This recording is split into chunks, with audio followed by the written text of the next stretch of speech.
Bennifer is back. Brad and Jen are friends again.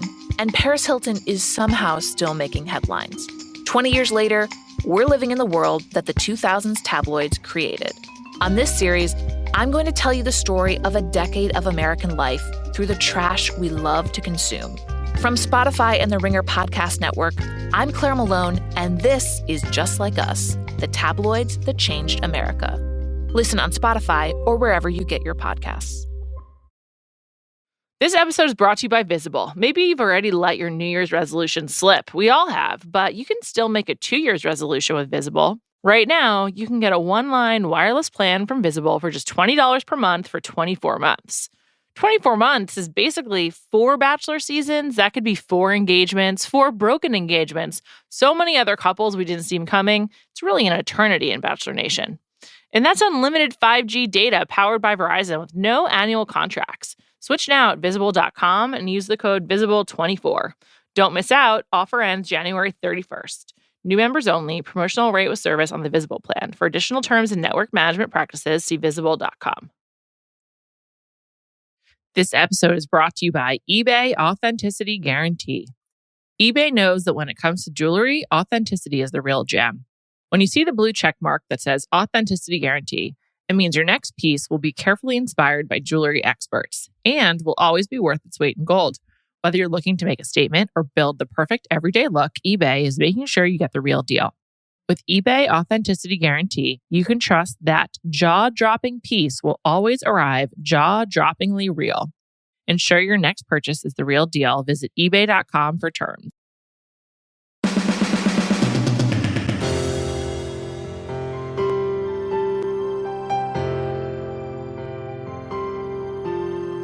Welcome to Bachelor Party. I'm Juliet Litman. I'm here with my pal for a mid-season check-in, Jared Freid. Hi, Jared. So good to be back here. Hi, how are you? Great to see you. Thank you. As we just had a 30-minute conversation, but I don't want to. I just want to say, happy birthday. Thank you so much to the people out there. Everyone, the listeners love you. I've had a few listeners come to the shows that I've done around this great country of ours, and they are such fans of you, and I want to let them know. Let Juliet Litman know. Happy birthday. Thank you. Today is in fact my birthday. We were just talking about age and what it means to be the age that we are. Jared's birthday's on Sunday. Happy birthday to you, man. It's on Monday, but thank you. Monday. I appreciate it. I don't age me. So yeah, and I'm almost exactly a year older than you, so I can tell you this next year of your life will be beautiful and wonderful. It's like in Clueless when Cher's like, Ty, when's your birthday? And she's like, May. She's like, well, my birthday's in April. So as an older person, let me tell you, you're the Cher Horowitz to my Ty. I never knew Ty's last name, but R.I.P. Brittany Murphy. That's right. Isn't that sad? It's very sad. I basically lost Stacey Dash too, so it's just really hard. Yeah, that movie was cursed, except for Cher. And Paul Rudd. Maybe Paul Rudd drank the youth out of the life out of everyone. To become what he is today. But she's a star that passed that you. I don't think of Brittany Murphy every day, but then you go, oh my God, that's sad. Big time. Because they live on in these movies and they look so, these movies live in my brain and you see them, it's a great, with life. I think we did Clueless Rewatchables. I think it was one of the first we did. Go and check it out on Spotify. Jared, I'm glad we're talking about age because that was a main focus of this week's episode. Yeah, it was. Which honestly made me uncomfortable. I will say, I think if you've been listening to this podcast, it's pretty apparent that I'm quite judgmental. One thing that I definitely become less judgmental of with my own age is judging people's age. And Mara, she's not doing any favors to us people in our 30s. It's fine to be in your 30s. It's great, actually. In some ways, it's better than your 20s. But also your 20s are great. But that's irrelevant to girlfriend versus wife material. Yeah, it is so amazing how little she's aware of that we can see her insecurities so easily. She doesn't seem to realize how she sounds. She can, even when she's she does this like passive aggressive mom thing, and not to make her a mom, but like it's like what moms do with their kids. Well, she'll be like, "Yeah, I hope they have fun, not too much fun." You know, like she's just like, you could tell like this whole age thing has fucked with her, diseased her. It is such a thing for her, and I think I always thought being in the Bachelor house that would be hard. Being older, like being older in that house just would generally be hard. Like. If I went today and stayed in a house with someone who's 24 years old, it would like how are you going to compete with someone who could go to Vegas and sleep on the floor and be like, yeah, I'll just sleep on the floor. Right.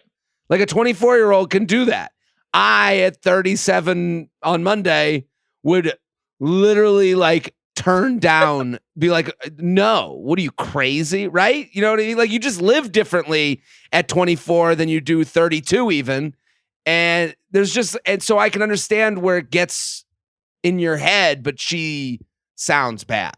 Yeah, and I can see where it gets in your head as well, but also just to target Sarah so specifically as like the youngest. When Sarah also seems like really sweet. Although I did like when Sarah's like claws came out when she was pissed. Like Sure. Anger is not an emotion we see enough of on this show. And I think in some ways it's the most universal emotion, but like, because a lot of people channel other stuff into anger. And so I was really into seeing her be angry, because it's also like a more empowered feeling sometimes too. It's like, it's not like I'm helpless Sarah. It's like anger has more agency than just like sorrow, I think. And I liked seeing that actually. You couldn't be more right, because I had the opposite feeling with Genevieve on the date with Shanae. With Shanae, I was like done with by the time she was done, but like I wanted Genevieve to be like, you suck. Yeah. Like and she was like trembling and trying to be classy and trying to keep up. And it's like, no, I want you to be angry at this person who's attacking you and calling you an actress. Like, why? And I was getting mad at Genevieve for not getting mad. Right. Yeah. So, you know, like I wanted that. And it's like, I'm curious how Clayton, and let's talk about Clayton. I'm curious how he would respond to different emotions, because he can't respond to conflict at all. And I'm actually not sure that he can respond to anything that's not just like fun. Like it's just sort of like Six Flags fun. He is a blank slate. Every time someone opens up to him, he has the same face. He'd be great at poker. That guy never changes his expression. He is always just one look. And it's like, you know, I Clayton, like, I'd say Clayton, I relate to Clayton in my most animalistic ways. Well, like Clayton is. I just want to say. Go ahead. I like Clayton. Even though he doesn't have emotional range, I like him.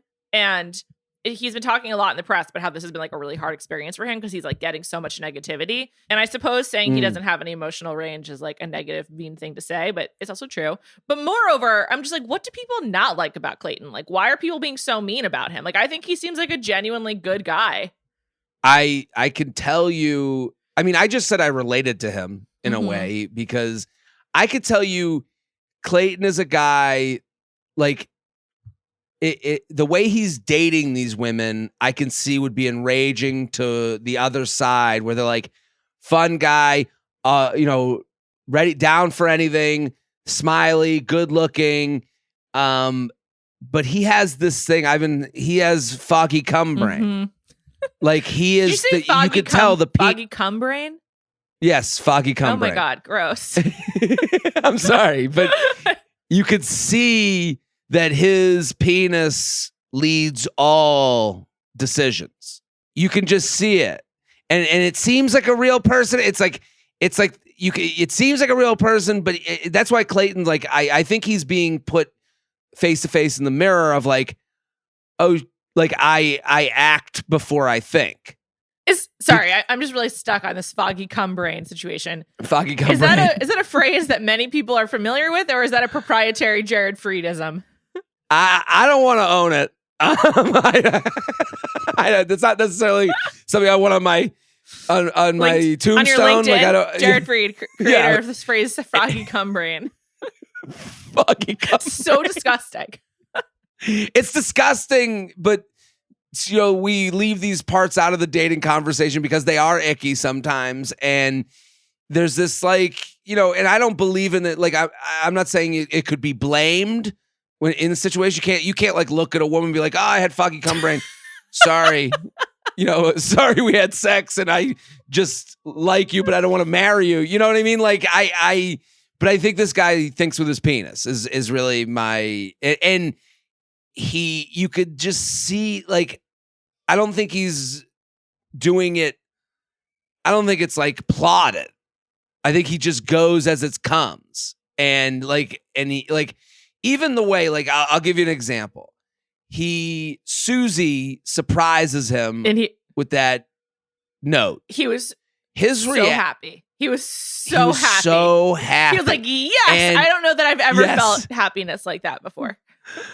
And I saw that reaction. I knew exactly what happened. He thinks Susie's fucking hot is what it is. He's attracted to Susie. Him and Susie haven't gotten to talk much. I think they got like maybe one interaction, a couple interactions, and he's sitting there because what you hear from a lot of the leads of the show is like, if you talk to them like in kind of privately, they all kind of have this thing of like, you don't connect with everybody, but you have a few that you're like, keep an eye, right away that you're like, I'm attracted to them and I want to talk to them more, but you have to do the show. So you don't like, you kind of have to like suss through a lot of, other things to get to the people that you kind of want to talk to. And it felt like he was being surprised by someone that he'd made eye contact with a bar that finally was like, yeah, I kind of have this same thing for you. That reaction was just so extreme. And I'm like, it had to have been that. And it's like, I think that was his penis just being like, yes, the one we like. It's like so grossing me out. That's why I like having you on the pod. It's like always like reminds me of the other perspective of this. I'm like, oh, right. Because I was remembering, I think last year when we talked about Teddi and how did we talk about this on the pod or was it just a conversation we had off mic where you were like, he can't pick Teddi. He doesn't want to, he can't. It's like too much pressure. There's no way he picks Teddi. And did you see his reaction? We talked a lot about this, Callie and I, on Monday. I don't really know what he should have done in that situation. Like, here's what he didn't do, what I was glad about. He wasn't like, I need to step away. I need to take a break. Because that's his go-to move when he's overwhelmed. Thank God he didn't do that in this situation. That's like... He stands and stares at the woods. He's looking to nature for answers. Yeah, he does that a lot. Oh my God. I want to read you a quote that I came across on the internet today. Okay. Here's the quote. It is... I'm not going to tell you who said it. You have to take a guess. Okay. It was a difficult time for me, and it was a time where I really needed to take a step back. Could it be Clayton? Spoiler alert, it wasn't Clayton. It was Lewis Hamilton, the greatest F1 driver of all time. Lewis took a break from the internet or from everything after he was robbed of this 8th championship. And his full quote was, I never ever said I was going to stop. I love doing what I do. It was a difficult time for me, and it's a time where I really needed to take a step back. I saw that and I was like, that's just like Clayton. He that is when confronted with controversy, he just needs to take a step back. I need to step away for a minute. That's what he says. Clayton would see that quote and be like, oh, I should be saying that. Like, he wouldn't know to say it that well. He's like the Teddi. I'm going to screenshot that. Keep it in my pocket for the future. Yeah. Right? I gotta rehearse it. The Teddi thing, I thought the only he got litigious. Like, he literally was like, he's like, well, explain that. Like, what is love to you? Before, when do you have sex? Like, you could tell. I actually think the most question was he doing that as a path forward to create a way to have a conversation, or was he doing that to suss out if sex was on the table for them? Like, was it a rhetorical crutch? Or was he fact-finding? I think he was fact-finding. I think he was trying to figure out what this sex... I actually think he didn't understand if she was actually she said in as clear as words as you could ever say, she goes, I am a virgin. And then she went into this I want to, but now my feelings on virginity, which her feelings are totally understandable. Where she's like, it started as one thing and it became another thing where like now I just want to like have sex with like someone I love and I want it to be real and whatever. And you go, okay.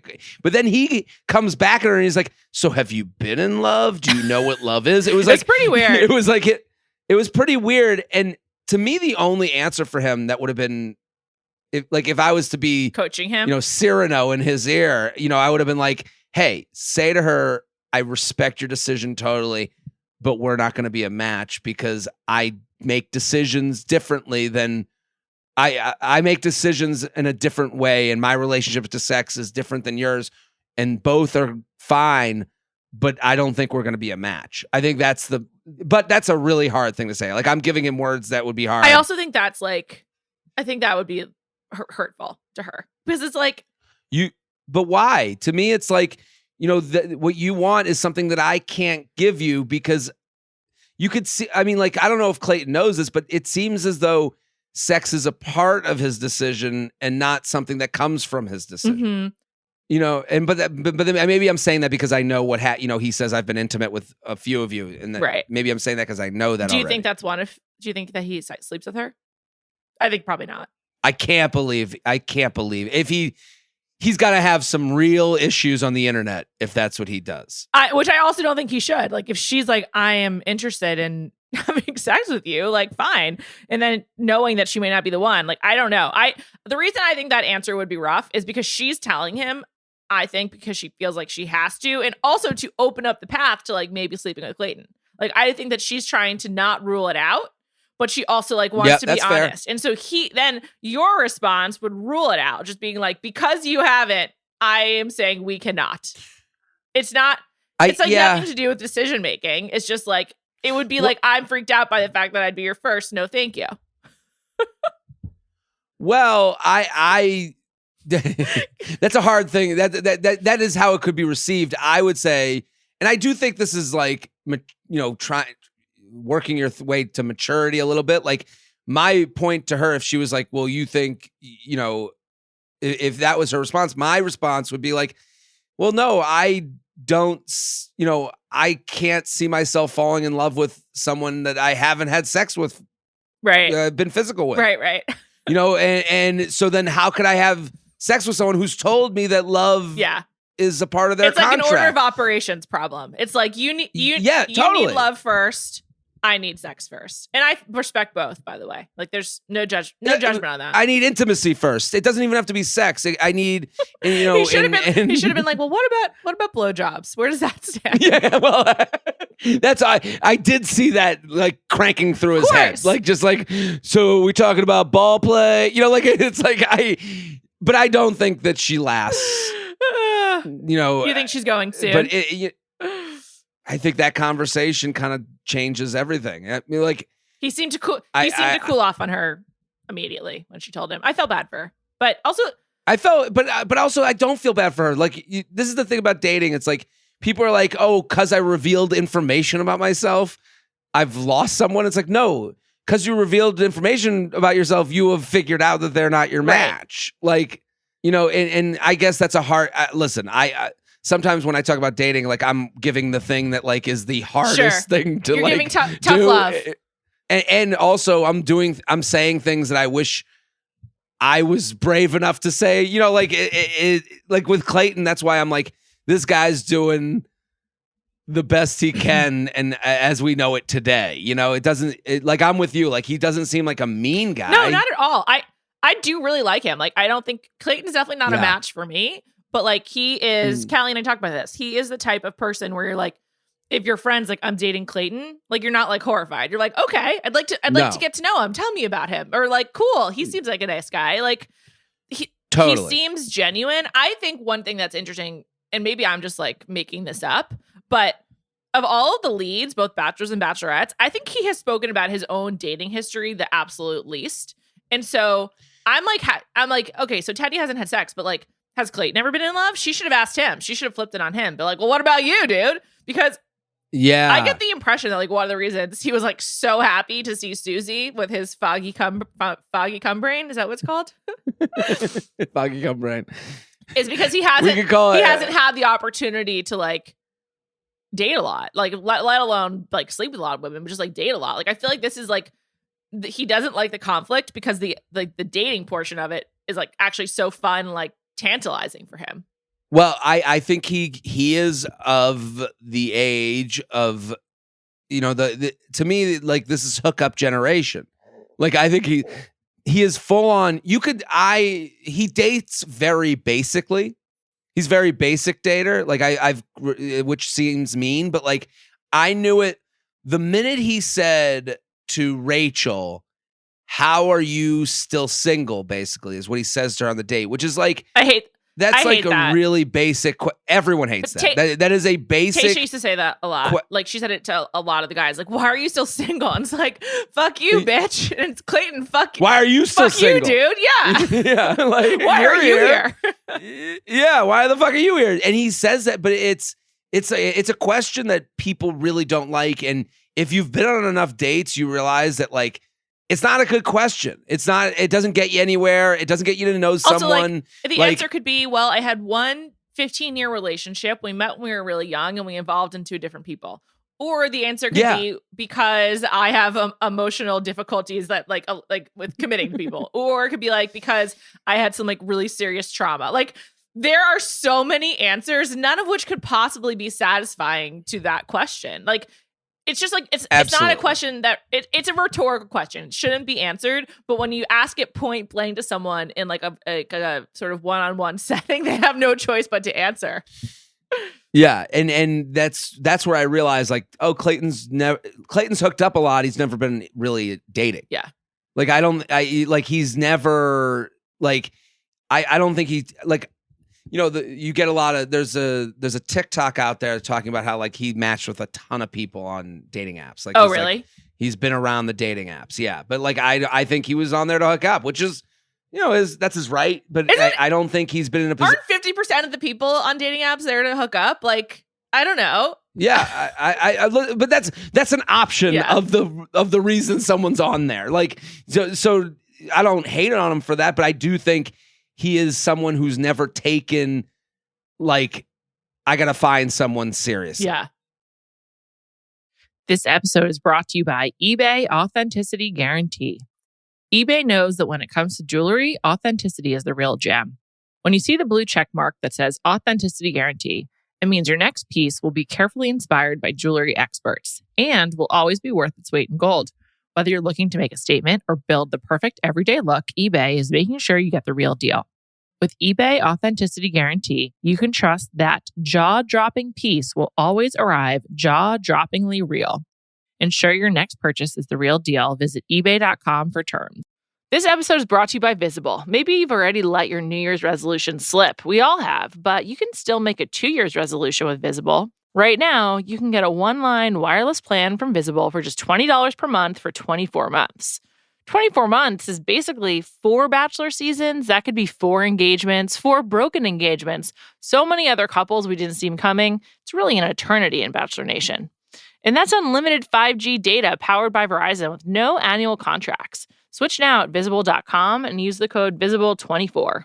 Don't miss out. Offer ends January 31st. New members only. Promotional rate with service on the Visible plan. For additional terms and network management practices, see Visible.com.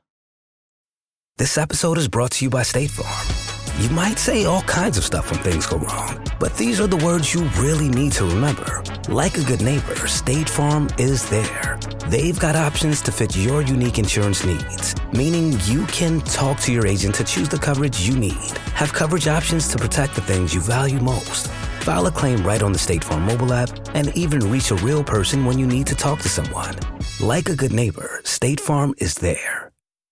Like, listen, I told you before we started taping that like I'm turning 37 on Monday and I'm counting like if I get serious with someone today, how many years until I'm actually like I'm like actually thinking about like, you know, how many years until I'm married and, you know, like, oh, I'm going to be an old dad. Like Clayton has never had those thoughts. That has never crossed his mind. And not because he's a bad person, but because he just is. It's just, and I relate to him on that level. Like I've been 27 and just here been for like, fun. Whatever. Yeah, here to hang. And I think when you go on The Bachelor and this is why they should cast older men, I think, when you're on The Bachelor, you are on a daily basis put to face with your future, which I don't think he's ever really done. Yeah, you're like forced to cast forward. Where like if you were dating in real life, you can like cast forward as much or as little as you want. And usually the relationships where you don't, I think, work out better because you're just like date a time, see how it goes. Yeah. It's very hard not to if you're a planner like me. So I don't know. The Teddi thing is really tough just because I don't know that he could have handled it much better on television. I think that she seems really classy and has like carried herself with total aplomb. And I like her. I hope this hasn't been like a scarring experience. I could see where like bearing yourself on TV like that could be really hard. So I give her a lot of credit. Well, I thought she brought it up in like the most, like, as far as like, on You Up podcast, we got a lot of questions like, when do I tell someone about this thing about me? And it doesn't have to be, it can be virginity, it can be anything about you. I thought the way she played it is the way you play it. She felt comfortable enough with him. They've already had an interaction. She said, this is the time for me to reveal. And again, on The Bachelor, as you said, you're right. They're forced because time is sped up, so but this to me, like the way she brought it up was like, this is me. And had good reasons and, was reasonable about it. Like it was kind of a lesson in like, hey, I trust you enough to bring this up now. And like someone was like, was it too late? And I'm like, no. She doesn't have to like, hey, nice to meet you. I'm a virgin. Like that's not, he has no right to Colton, that information. I'm Teddi the virgin this season. I will say one thing about the show, which, slowly is evolving. I do like this storyline versus like Ashley I or even Colton. Like it wasn't sensationalized and Teddi's sort of been in the background for the last like 4 weeks, which I appreciate that. Like we heard about that at first, and then this is part of like her Bachelor identity. Maybe it's part of her real life identity for her too. Who knows? But I do appreciate that it like wasn't turned into like a crazy storyline, and like they leaned into Shanae versus like what will he do when he finds out about Teddi. So that's to me is like narrative evolution for the show. So so at least the bar is very low bar, but I do like to acknowledge progress when I see it. So that's a positive. Yes. You're right. And I mean, the Shanae thing, what did you think of the Shanae thing? Did you enjoy it? What was... Shanae? Did I enjoy Shanae? No. Yeah. I think she filled time. She filled space. She gave everyone something to hate and a talking point. Clearly, there's not much without Shanae because we're now halfway through the season and she's gone. Like now. And I think I've lost track of where we are because they're off cycle at the rose ceremonies, which is super annoying. It is annoying. But, he's talking about hometowns. I mean, he basically told Rachel that she's going to hometown. So, well, that was back to like, he basically told Rachel, you're going to hometown. It's like, you could tell he really wants, that was another thing that was like him. This is a first season where I felt like The Bachelor was making sure people were as into him as he was into them. Which is smart, which is like that's like good idea, Clayton. Is his name Clayton? Yeah. Good idea, dude. Clayton. I've switched him up with Colton so many times. It's so crazy. Much. But yeah, it's I don't know. Like I feel like he's actually thinking about the future much more than other bachelors. But how many weeks to hometowns? I got to figure it out. It's probably like 2 or 3. Not very far off. I think they're going to spend a lot of time on this. I've been intimate with all of you. Story. So who do you think are the people in that category? Like who are your... So my guesses are Rachel, Susie, and Sarah. So no Gabby for you? No. I could see you being into Gabby. Are you into Gabby? Gabby's cool. I love that she's taken on the quirky thing to a point where it's like she has some facial. I mean, her on the ground with the dog made me laugh. Every time they announce her name, she makes like this wild facial expression. I've enjoyed her presence, and her voice is just a lot for me. I know the voice is wild. I do like her a lot. She sounds like I like her. She sounds like the mom in American Dad. I've never seen that, but okay. I don't do animation, but I support everyone who does. Yeah. Who do you think is the one that self-eliminates? That he's like, I was in love with her, and blah, blah, blah. Oh, I didn't even know that was happening. I think so. I think it's part of that speech is like, I was intimate in both of you. And he also says, and I was in love with her and also intimate with her, or something like that. Oh, because the woman who's like lying on the steps crying is clearly Rachel. I think we can assume that now. So yeah, I thought at first it was Susie, but you're right. It's Rachel, and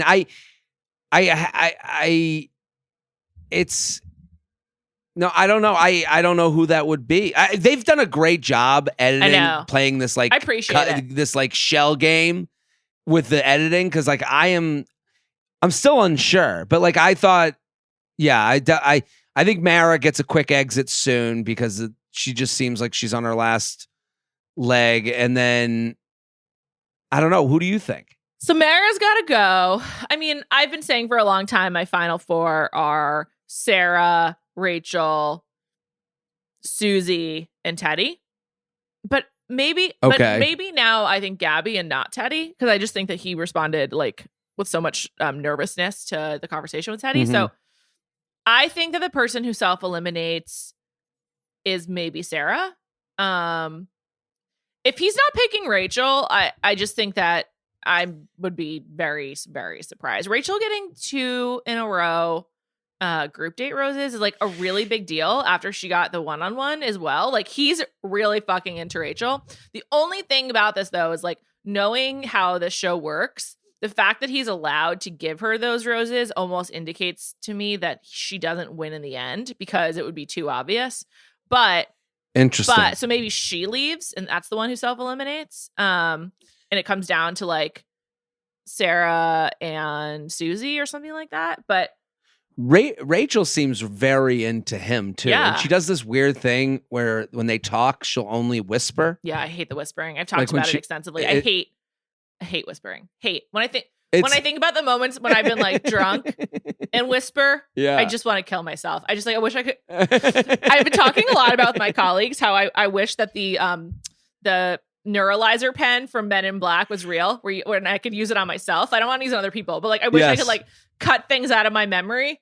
And it's often like meetings I wish I hadn't attended, but also I'm like, oh God, that time when I whispered. I hate whispering if it's not about like making sure you don't wake someone. Well, that's the only time whispering is acceptable. For secrets and for keeping people asleep. Sexy whisper.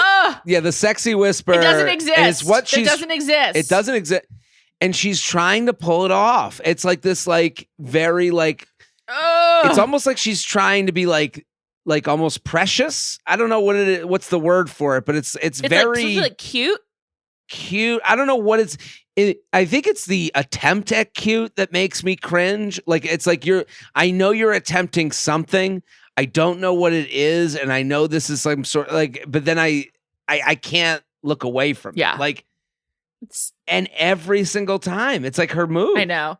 It's really like just so disgusting.